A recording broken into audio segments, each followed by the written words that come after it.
और विश्व सुंदरी बनने के लिए धड़कते अंगारों पे कूदना पड़ता है। विश्व सुंदरी तो वो चित्तौड़ की महारानी पद्मिनी थी, जिसकी सुंदरता के आगे आईना तक टूट गया था। हमारे मोहित भाई ने मुझे बुलाया है, जैसे कि शशिकांत जी ने बता दिया कि अच्छा लगे तो हमारा और बुरा लगे तो इनका। कि हमको तो कोई लेना देना नहीं, रोज अपना काम कर ही रहे हैं। 2 साल से कोरोना कोरोना कोरोना चल रहा है। हालांकि ये कोरोना सबका कुछ भी बिगाड़ लिया, परंतु हम कवियों का ये कुछ भी नहीं बिगाड़ सका। ये 2 साल क्या 4 साल भी रहता तो भी एक भी नई कविता नहीं लिखे, क्या मतलब है? हम कोई काम करेंगे, कविता हमारी माँ है और हम माँ को नहीं छोड़ सकते। हमारे प्रकाश जी बैठे हुए हैं, सारे मित्र लोग बैठे हुए हैं, माता बहनें अपनी बात समस्त जारी रख रही है। मैं आपको एक बात कहना चाहता हूँ साहब, ये दर्शन की बात हुई, ज्ञान की बातें हुई। ज्ञान की एक सीमा होती है, दर्शन की एक सीमा होती है। जैन समाज की इतनी सारी बातें हुई। श्रद्धेय हमारी आवाज नहीं आ रही है, आवाज भैया आवाज नहीं आ रही है, कुछ गड़बड़ हुई है। मेरी कोई गलती नहीं, आवाज नहीं आ रही तो भाई मेरी आवाज तो आ रही नहीं। हाथ खड़े करे देखा कहां तक आवाज नहीं आ रही है, तो फिर अब ये कैसे आ रही है?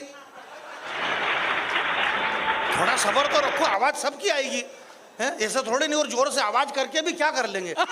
इस देश के अंदर मनमोहन सिंह 10 साल बगैर बोले प्रधानमंत्री रह गए। क्या मतलब है जोर जोर से बोलने से भी? आप धीरे धीरे भी अपना काम कर सकते हो। भाई साहब जरा इसको बंद कर देना प्लीज। हेलो भैया, कैमरे वाले भैया, आप कैमरा बंद कर दो। बंद है, इसको थोड़ा बंद कर दो, आप रिकॉर्डिंग मत करो। ऐसा मेरे गुरुजी ने कहा कि जहां भी जाओ वहां पे अपनी आवाज को कोई कैच नहीं करे। मैंने कहा ऐसा क्या बोले? ये एक बहुत बड़ा दर्शन है, बहुत। आप बाद में मिलोगे तो मैं आपको बताऊंगा, आप खुद ये धंधा ही बंद कर दोगे आज के बाद। तो थोड़ा इसको बंद कर दो, ऐसा कुछ भी नहीं। हाँ सुनिएगा, बुझ ही नहीं सकती। धीरे धीरे ही बोलूंगा मैं, जोर से नहीं बोलूंगा मैं, तो आप समझ जाएंगे। क्योंकि धीरे बोलने में जितना मजा है इतना जोर से बोलने में नहीं है। आपको विश्वास नहीं हो तो घर पे जोर से जाके बोल के देख लेना कितना नुकसान होगा, और धीरे बोल के देख लेना कितना फायदा होगा आपको। जितना धीरे बोलोगे इतना ज्यादा फायदा है, इसलिए धीरे बोलते रहो। हमारे डॉक्टर फेमी बदायूं जी ने बहुत अच्छी बात कही। भुवन मोहिनी जी, मैं आपके चरणों में रखता हूँ। एक शेर मुझे याद नहीं है, परंतु उन्होंने ये कहा है कि कुछ न कुछ मुझसे बोलते रहो, चुप रहोगे तो लोग सुन लेंगे। तो फेमी है ना, बहुत बढ़िया। फेमी बदायूं जी ने यह कहा, और उन्होंने कहा पर मैंने क्यों कह दिया ये मेरे को भी मालूम नहीं।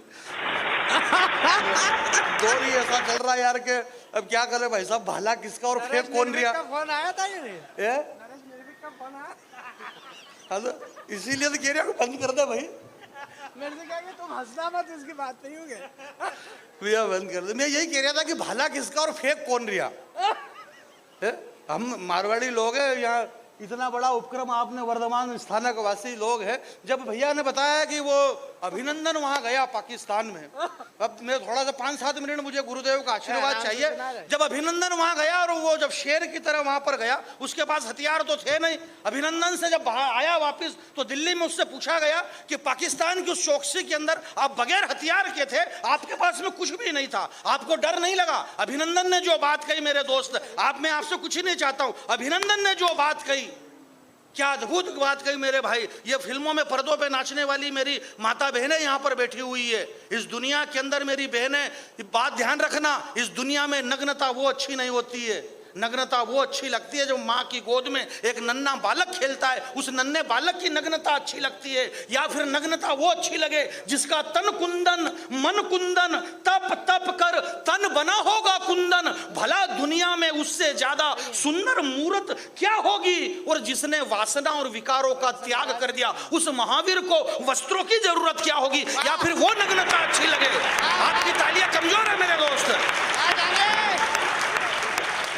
जब अभिनंदन को वहां पर पाकिस्तान के अंदर अभिनंदन जब खड़े थे आजू बाजू में, तो जब वो दिल्ली आए, अभिनंदन से पूछा कि आपको मृत्यु का डर नहीं लगा? तो अभिनंदन ने कहा, बोले कौन सी मृत्यु? महावीर जो मृत्यु पे दुनिया का पहला सर्जिकल स्ट्राइक किसने किया? हमारे भाइयों ने बताया, बोले जैन ये होता है, जैन ये होता है, भगवान महावीर स्वामी। मेरा ये मानना है कि जहां पर धर्म, भगवान महावीर स्वामी का कोई धर्म नहीं है। बात को पकड़ना और हाथ खुले आपके हवा में, छोटी सी बात। जैन का कोई धर्म नहीं, महावीर का कोई धर्म नहीं है। जहां पर धर्म है बस वहां महावीर है। वाह वाह वाह वाह वाह वाह वाह वाह वाह यार भाई बड़ी बात है जानी भाई, एक बार जोरदार तालियां बजाइए। भगवान क्या बात स्वामी है, जी को क्या बात है। खेत कर रहे हैं। जहाँ नमो धर्म है। परिवार, नमो अर्यंताणाम, नमो सिद्धाणाम, ये हमारा मंत्र है, ये आपका मंत्र है क्या? हिंदुस्तान के अंदर जैन समाज, यार आपको पता नहीं है 135 करोड़ लोग भारत के अंदर रहते हैं। 135 करोड़ में 4.5% लोग जैन है पूरे भारत में। 135 करोड़ में 4.5% जैन रहते हैं और 45% इनकम टैक्स अकेला जैन समाज पे करता है भारत को। 45%। हालांकि यह बात मेरे को भी मालूम नहीं थी, पर मैंने कहा यार अब कैसे क्या जमे, कैसे क्या जमे? बोले ऐसे ही जमे। क्योंकि मैं तो बैरागी आदमी हूँ, सारे मंत्र जानता हूँ, मैं मरे घरे के भी जानता हूँ, शादी ब्याह के भी जानता हूँ। ये अलग बात है कौन से वाला कहाँ पढ़ना ये मेरे को याद नहीं रहता है, परंतु आदमी का कॉन्फिडेंस होना बहुत जरूरी है। आपका कॉन्फिडेंस है तो सब कुछ है। ये हमारी माता बहन है, इनसे बड़ा कॉन्फिडेंस दुनिया में किसी के पास हो ही नहीं सकता। सबसे बड़ा कॉन्फिडेंस इनका, को बगैर मुद्दे के कोई बात ही नहीं हुई, कोई घटना ही नहीं हुई, और ये दिन भर बात कर ले, दिन भर बात कर ले, कोई मतलब नहीं, खाली इस बात पे कि ये साड़ी कितने की, बोले 840 रुपए की। जब तक सामने वाली महिला उस साड़ी को 400 रुपए की नहीं बताए उसको रोटी अच्छी नहीं लगे। कोई मुद्दा नहीं है मेरे भाई, बगैर मुद्दे के हम हमारे संस्कार और संस्कृति को कहाँ पैरों तले रोंद रहे मेरे भाई हैं? हमारी ताकत कहाँ लग रही है? ऐश्वर्या राय, युक्ता मुखी, लारा दत्ता और प्रियंका चोपड़ा, क्या गजब का बनाया मालिक ने तुम्हारा थोबड़ा। तुम सबके सब विश्व सुंदरी का खिताब जीती, पर सही सही बताना तुम्हारे साथ क्या क्या बीती। अरे ऐश्वर्या राय, तूने सिर्फ सुंदरी शब्द चुना है, विश्व सुंदरी का नाम तेरे बाप ने भी नहीं सुना है। विश्व सुंदरी का नाम सुनेगा तो अपने आप को भूल जाएगी, और विश्व सुंदरी का चरित्र सुनेगा तो तेरी आंखें खुल जाएगी। विश्व सुंदरी बनने के लिए जमाने से जूझना पड़ता है, और विश्व सुंदरी बनने के लिए धड़कते अंगारों पे कूदना पड़ता है। विश्व सुंदरी तो वो चित्तौड़ की महारानी पद्मिनी थी, जिसकी सुंदरता के आगे आईना तक टूट गया था।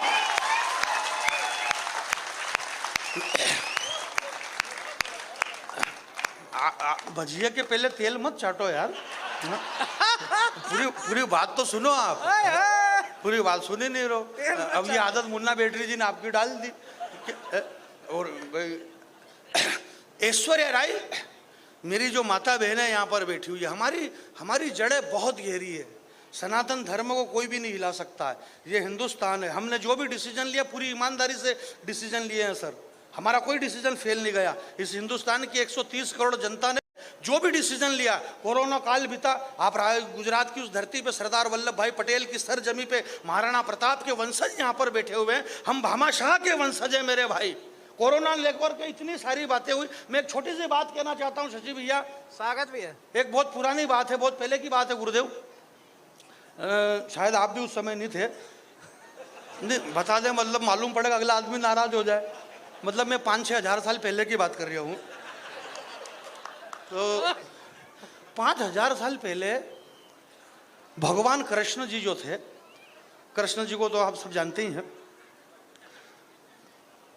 कृष्ण जी ने विश्वकर्मा से कहा, विश्वकर्मा उस जमाने के सबसे बड़े बिल्डर थे, बहुत बड़े बिल्डर थे। बिल्डर वो जो भी, मेरे को क्या लेना देना, अपने को तो यही जबान पे चढ़ा हुआ है कि अपने को ऐसा बोलना तो ऐसा बोल देंगे, फिर भले कोई कुछ भी करे। तो कृष्ण जी ने कहा आवाज नहीं आ रही है यार, ऐसा क्यों हो रहा है, ये पता नहीं क्यों नहीं हो रहा यार। ये लो, बहुत बढ़िया। आप अगर ये नहीं करोगे ना रिकॉर्डिंग, तो आवाज चली जाएगी पीछे तक, बिल्कुल आवाज आ रही है, कोई दिक्कत नहीं, ऐसा कुछ भी नहीं हो रहा है। जो हमारे साउंड का जो दिशा निर्देशन कर रहे हैं हमारे दोनों भाई, मैं उनसे निवेदन करूंगा कि इसको ऐसा कर दीजिए कि हमको भी मजा आ जाए और सुनने वालों को भी मजा आ जाए, और पीछे तक लोग मेरी आवाज को सुनते रहे। आवाज कितनी दूर गई ये मायना नहीं रखती है मेरे भाई। कभी सम्मेलन अब आ रही है आवाज, आ रही है ना, आवाज आ रही है, जरा एक बार ताली बजा दो आप। हाँ अब ठीक है भाई, अब कम मत करिएगा आप प्लीज। अब आवाज कम मत करना, अगर आवाज पीछे तक नहीं जाए तो आपकी कोई गलती नहीं रहेगी, वो मेरी गलती है। तो मैं ही धीरे बोल रहा हूँ, मेरी आदत में धीरे बोलना, क्योंकि मेरे को धीरे बोलने से बहुत सारे फायदे हुए। आपका माइक बहुत शानदार है, साउंड व्यवस्था बहुत अच्छी व्यवस्था है। हम बस यही तो जैन धर्म है कि हमारा कवि सम्मेलनों के मंचों पे हमारा अगर एक भी वाक्य बोल दे कि यार आपका माइक गला खींच रहा है, हम तो बोल के चले गए, अगले आदमी का पेमेंट खतरे में। बोले यार तेरे माइक से उनका गला खींच रहा था। अब उनको ये भी मालूम नहीं कि गला कहाँ खींचा, गला तो वो साथ में लेके चल गया। हाँ, गला तो सबके साथ में ही घूम रहे हैं, इसलिए आपका माइक बहुत अच्छा है। हम ऐसा एक भी काम नहीं करें जिसके किसी की आत्मा को ठेस पहुंचे। हम यही तो दुगड़ामी मिच्छम हमारा है ही क्या है। हमारा सबसे बड़ा मंत्र ये है कि जो 45% इनकम टैक्स हिंदुस्तान में जैन समाज पे करता है, और इसके बाद भी अगर ये बात कह रहा है, इसलिए अगर उससे पूछा अभिनंदन से कि तुम्हें पाकिस्तान में उन खूंखार भेड़ियों के सामने डर नहीं लगा, तो अभिनंदन ने कहा कि यार मैं महावीर का वंशज हूं, मुझे डर क्यों लगेगा, जिसने बगैर तलवार के, बगैर बम के, बगैर बारूद के, बगैर चाकू के, बगैर छुरे के, बगैर धनुष बाण के सारी सृष्टि को जीत करके अपने चरणों में रख दिया। दुनिया का मृत्यु पे सर्जिकल स्ट्राइक करने वाला संसार का पहला योद्धा भगवान महावीर थे, और मैं उनका वंशज हूं, मुझे मौत से क्यों डर लगेगा भाई।